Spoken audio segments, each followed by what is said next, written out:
Welcome to Look Movie Recaps. Today we are recapping a 2011 action movie called The Mechanic by Jason Statham. In the starting scenes, a drug cartel leader plane lands at a private airport and he makes his way to his mansion with his armed guard escorts. The cartel lord changes into his swimwear and proceeds to get into his private pool to have a swim.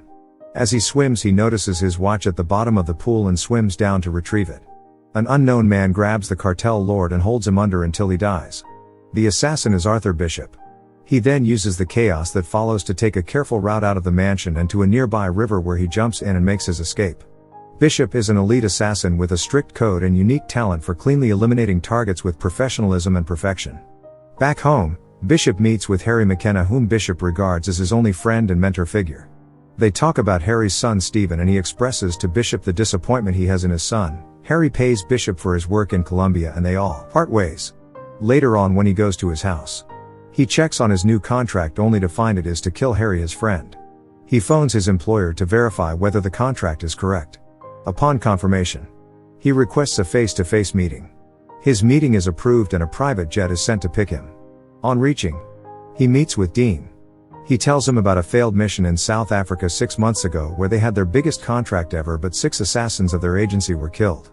Dean tells him that only 2 people knew about the mission, Dean and Harry, and that Harry had received huge money in exchange for the contract details.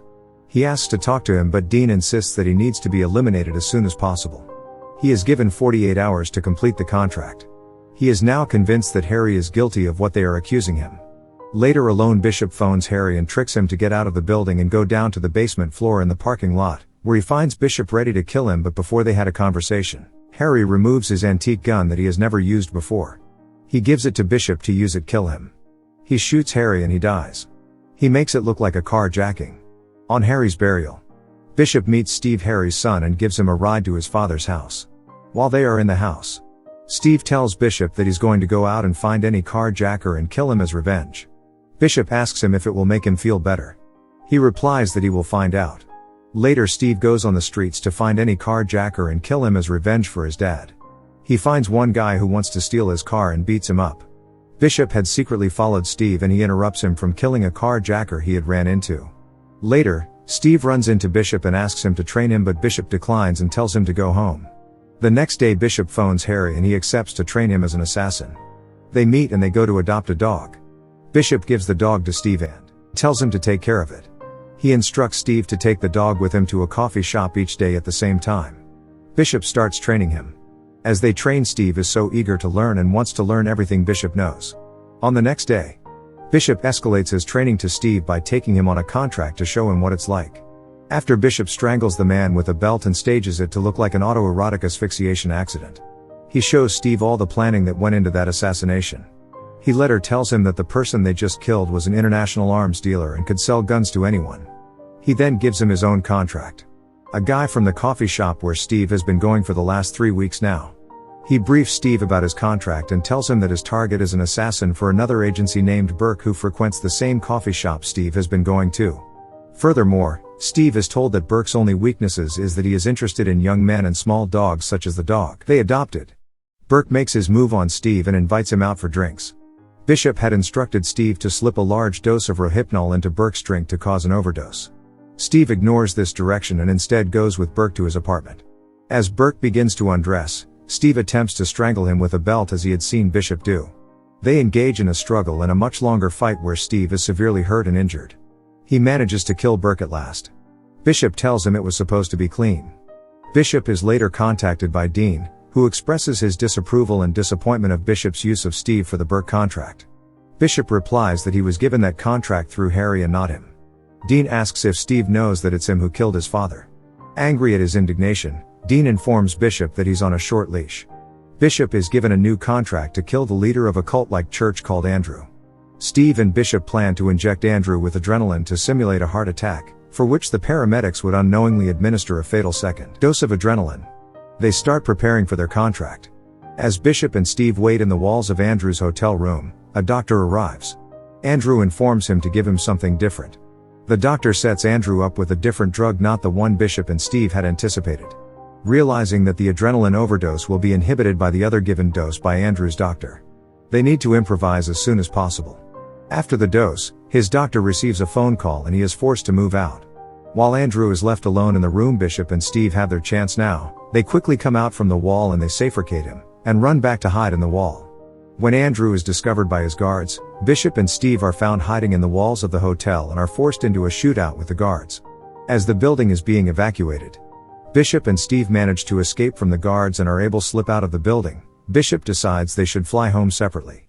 While at the airport, Bishop sees one of the men he was told was killed on the South African mission that Harry had allegedly sold out.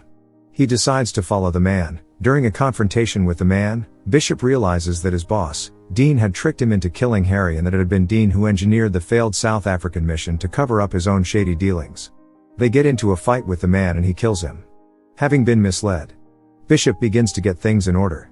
On his way back home, he gets ambushed by assassins and he manages to take them all out. He uses one of their phones and discovers that Dean was behind it all. Racing home, Bishop calls Steve only to find that Steve has also been ambushed at Bishop's house. Bishop directs Steve to a hidden gun and couch he was sitting in.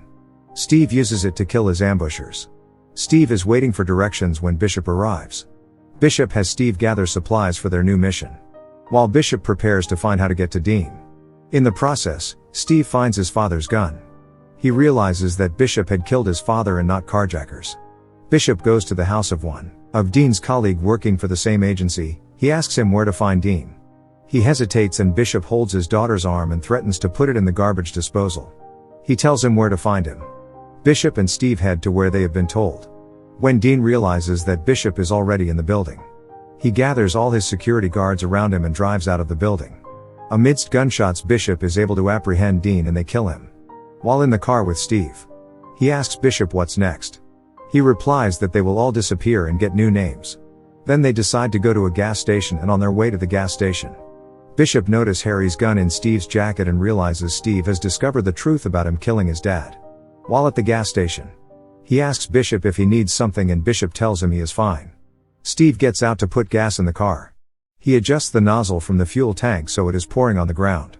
With Bishop still in the truck, Steve pulls out Harry's gun and shoots the gas, blowing up Bishop's vehicle in the gas station. Steve then returns to Bishop's house and plays a record on the turntable before going out to the garage and taking Bishop's vintage 1966 Jaguar E-Type coupe he had been working on. As he is driving off, Steve notices a note on the seat of the car, which reads, "Steve, if you're reading this then you're dead." Steve laughs and moments later the car explodes, killing him. At the same time, the record player has finished playing at Bishop's house and it activates a tripwire, which causes Bishop's house to also explode. Back at the gas station, a security video reveals that Bishop escaped from his truck moments before Steve blew it up and he survived. Bishop gets in another truck he had by the beach and drives away. Thank you for watching. If you new, please subscribe for more of such recaps. Have a great day.